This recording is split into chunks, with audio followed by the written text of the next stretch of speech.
What's up, Dallas? It's your girl, Rachel. I have amazing guest, Virlinda, here to talk about everything that she is about. How are you doing today? I'm doing well. It could be worse, but I'm doing well. Girl, I'm so happy to have you on my show. So you are a woman of all trades. Yes, ma'am. You have a book, you sing, and you also have a nonprofit. Yes, ma'am. My nonprofit is titled Overcomers for Life Corporation, which is a 501c3 nonprofit that we newly emerged earlier in the year of 2023. So tell me a little bit more about your nonprofit and what you focus on. Well, our focus is on to raise awareness and break the stigma and educate people on HIV, AIDS, and mental health. And what services do you offer? Or what are you wanting to offer through your nonprofit? Through our nonprofit, we want to raise health awareness and educate all people, men, women, children, youth, our young adults, because it doesn't just focus on one genre of a person. So we want to educate. I'm aiming to go into schools to be able to educate our youth, because our youth population, the numbers are growing higher with being infected with HIV. So we really have to educate not only our youth, but educate our families as well. I'm 29 years diagnosed of having HIV, and it's been a long, rough journey.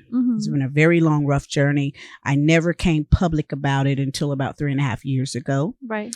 And mainly because I didn't want to deal with the stigma. Right. And I would be around people that talked about HIV and some in a negative way. So it just made me close off and just keep everything personal. Another reason, because I was in the public's eye, doing my acting, my singing, my motivational speaking and what have you. So I just didn't want to face any backlash. So I just kept everything private. And our organization is here to be that lifeline to clients, to help them obtain professional doctors, counselors, whatever their needs that they need. I'm here. Our organization is here to help them fulfill those needs. And if our organization cannot fulfill those needs, I'm partnering with and still looking to partner with other organizations. So if someone does come to me and I'm not able to fulfill their need, then I can refer them to a legitimate business or organization that can assist them with their needs. But we offer 2 programs, Life After Diagnosis, and how to live a wonderful and happy, fulfilling life with your diagnosis. Right. So a lot of people don't think about the little things. And those little things is, if a doctor tells you you're HIV positive, you think the worst. Because when I was diagnosed 29 years ago, it was like really like a death sentence. Because everyone I knew that were being diagnosed, they were dying. And then a lot of the doctors weren't educated during that time to really know what to do at that time. So it was a rough, bumpy road for me. Right. But with my faith and my faith walk and my upbringing is what I believe kept me going 29 years later. That's beautiful. Because I stayed focused and I had tunnel vision. But this organization came about because I am an overcomer. That's how I came up with the name Overcomer, because I am an overcomer. My journey has been an amazing journey, but it's also had its downfalls. Right. And the way that I stayed positive and kept moving forward was I put up tunnel vision. I didn't accept the stigma. Right. I didn't even accept the diagnosis. I still don't accept the diagnosis. That's why, to me, life and death is in the power of the tongue. What you speak, you shall have. This is how I was raised. So I never accepted anything that I did not want to receive for myself. Right. So that's why I say the doctors gave me this diagnosis. This is what I was diagnosed with. But I'm going to do the necessary things I need to do, but I'm going to continue to live. Right. And at the time, I had have a daughter that was 9 years old at that time. And I had to live for her because who was going to raise her. Right. So that motivated me. And then the life that I wanted for myself, my career, all of that motivated me. So I just was more driven than I was before to continue to live. Right. And that's the key. You live. Mm-hmm. Even if the doctor tell you you're going to die, he's not God. Mm-hmm. You're going to live, and you have to choose whether you live or die. Mm-hmm. I've never said I can't do this and I can't do that. Can't was never in my vocabulary. Right. So anything I put my mind to, I want to do it. But I did wrestle with God back and forth, because a long time ago, it was like, you're ready to come forward to start sharing your story, but I wasn't ready. Right. I didn't feel I was ready, but I was. Mm-hmm. He prepared me for all of this, because mm-hmm. at first the question was, why me? Mm-hmm. And then later on, I stopped asking why, because I understood. Mm-hmm. The word says he won't give you no more than you can bear. That's true. And he built me to be a strong, virtuous woman. Mm-hmm. And so I took that, and that's how I kept going. And I love that. I mean, that whole, your whole journey is like an inspiration, and people need to hear that. Yes. And I mean, you know, especially with the HIV and AIDS pandemic that was definitely happening then, that's still happening. It's really growing mm-hmm. a lot in numbers, because people are thinking that it's not, you know, that it's not real. They're just still going at it. But there are resources to help people. Yes, absolutely. And that's what your organization is about, is connecting those dots for those people. Absolutely. Because I will say this, when I was diagnosed, I wasn't referred to an organization. I wasn't referred to a counselor. I wasn't referred to anybody. Mm-hmm. So I wasn't comfortable with talking to anybody about it. My immediate family knew, and that was it. Mm-hmm. But no one ever talked to me about it. No one ever asked me questions about it. So this has been a lonely journey. Right. It's been a lonely journey. And I started 5 years ago with this Legacy Council out of Dallas, which is now Legacy Cares. Mm-hmm. One doctor finally referred me to a counselor. Mm-hmm. And I went there, and they do more than just counsel. They have a women's conference every year for women living with HIV/AIDS. Mm-hmm. And when I went to them and was telling them what I was inspired to do, to be able to speak, to be a face for, and this is what I wanted to do, then I got invited in. So for the last 5 years, I've been speaking at this women's conference for women living with HIV/AIDS. And then I was asked to be like a team leader, mm-hmm. where we break into groups, and we have 40 women or so in our class. And we just get them to introduce themselves and talk, because a lot of these women isolate themselves. They're scared. So they weren't like me. You know, I was out front, but I wasn't out front. Mm-hmm. They didn't know my status. Right. And that really motivated me more, mm-hmm. to tell my story, to come open to the public, to say, hey, we got a lot that we need to talk about, because a lot of women are hurting and don't know what to do or where to go. And you can live. And you can live, because I'm living a beautiful life. Mm-hmm. You know, there are days when I'm down, seriously, mm-hmm. but majority of my life has been a great life. Right. Right. And I love all that. And so your organization, I really support your organization and what you're doing. So I'm going to stand behind you on it. Thank you. So I also want to talk to you about your book. So your inspiration for this book, yes, is your life journey too, as well. Yes. This book is titled Sold Out Volume 2. Mm-hmm. I co-authored with a multi-award winning author, Cheryl Pelote Williamson. Mm-hmm. So this book is full of several other authors. It's a book anthology. Mm-hmm. And my chapter title is called Being Kept by Faith While Beating the Odds. I love that. And my full story is not in there, but I touch on how I've gone through molestation. Mm-hmm. I've gone through domestic violence. Mm-hmm. I've gone through being raped, mm-hmm. and then anxiety, mm-hmm. and then being diagnosed with HIV. That mm-hmm. is a lot for one person to deal with. It is. But I overcame all of that. Mm-hmm. And anyone going through anything, I am the vessel that God is using to show them, no matter what the doctors tell you, or no matter how bad you think your life is, mm-hmm. you can still overcome anything. Absolutely. Because all of those things are nothing but like a storm. Storms are temporary. And that's how I look at everything, every challenge that I faced in my life. You know, a lot of people, you know, I could have been dead. I could have committed suicide. I could have done a lot of things. But God prepared me for every obstacle that I faced, and I overcame them. That's beautiful. I overcame them, and I want to motivate. I want to inspire, impact, and influence other people that you too can still live a happy, fulfilling life with whatever diagnosis that you have. And then it's okay to talk about it. Yes. Because the more you talk about it, the more you feel refreshed, the more you feel relieved and rejuvenated, and you can release a lot of that stuff off of you, a lot of baggage that you're carrying. Right. Because for 27 years, I carried a load and I got heavy. And then I started getting sick. When you keep things bottled up, it'll affect you. It affects you. And a whole lot of things was happening. And finally it was like, once I released that, I felt so wonderful. And I never got any negative backlash. I had a person last week when I was young. Well, you don't look like it.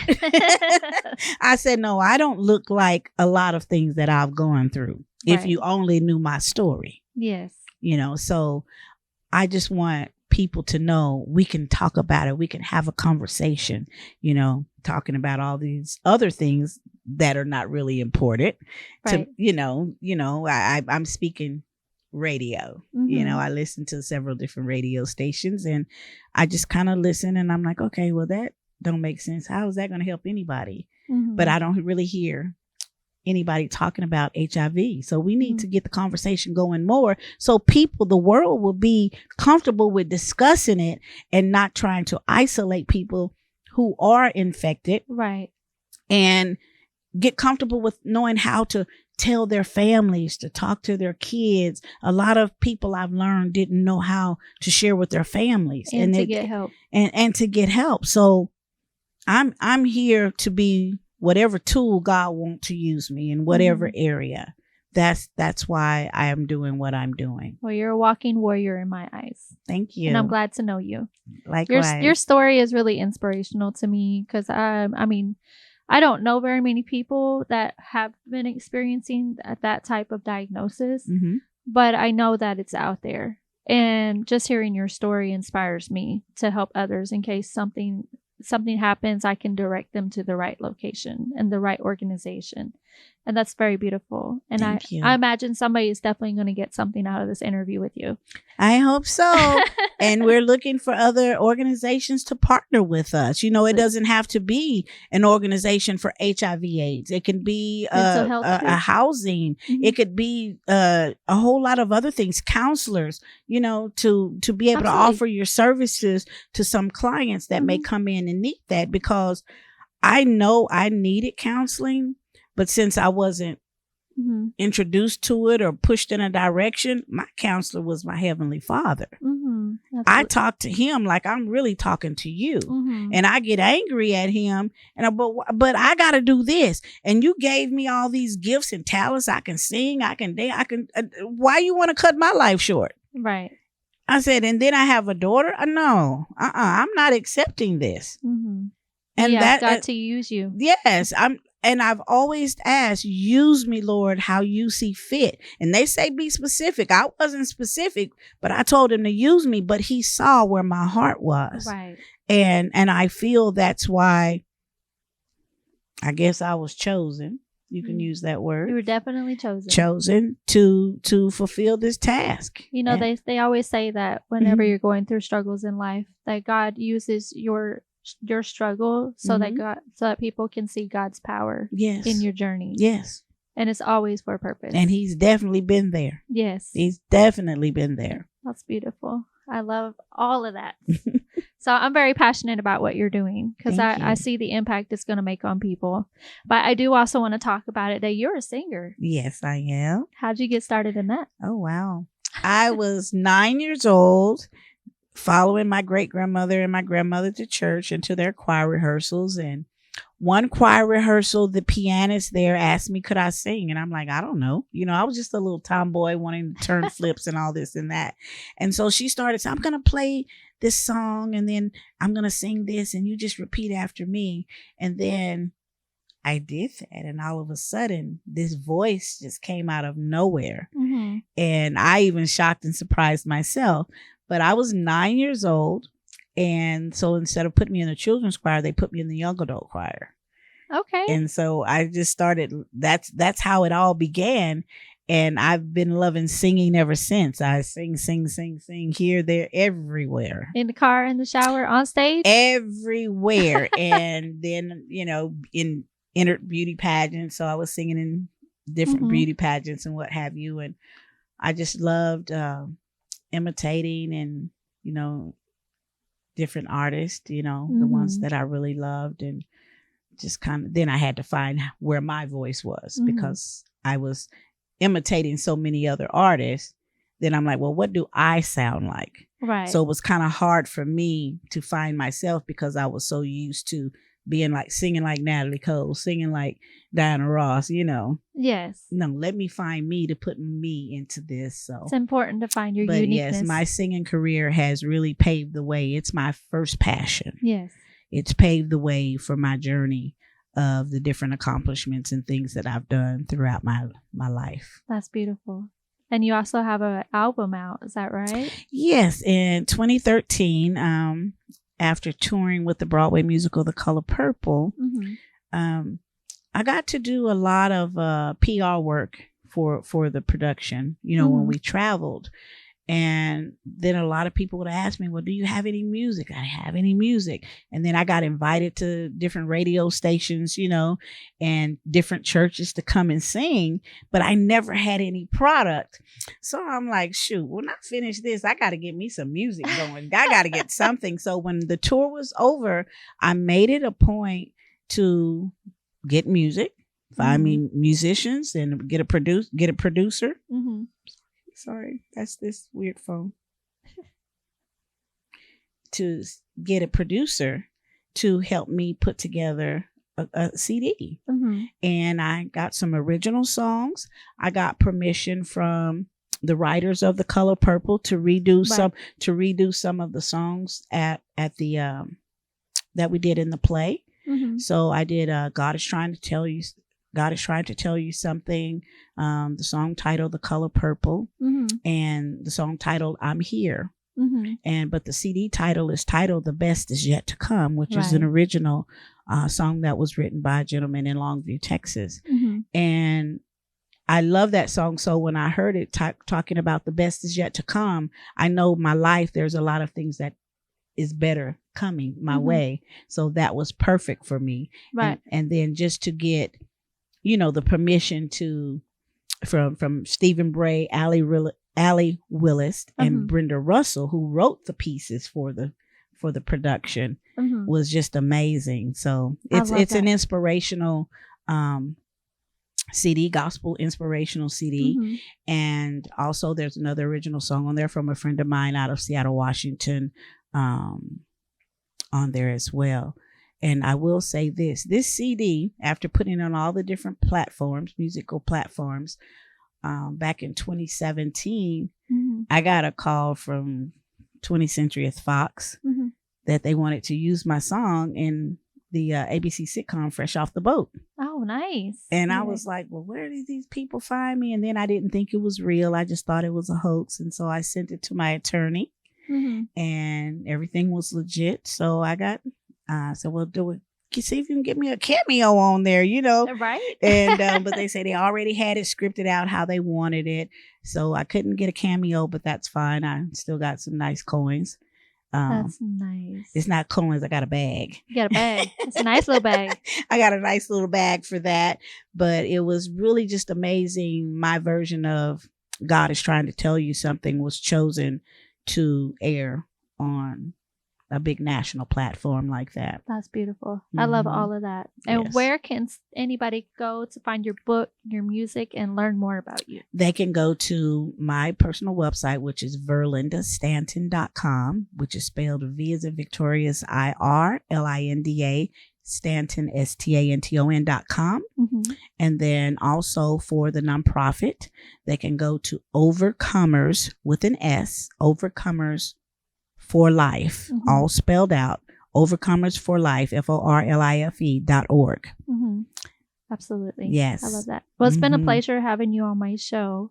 So you guys go like, support, and go follow every page that she's got. She has some amazing nuggets to drop on people if y'all just connect with her.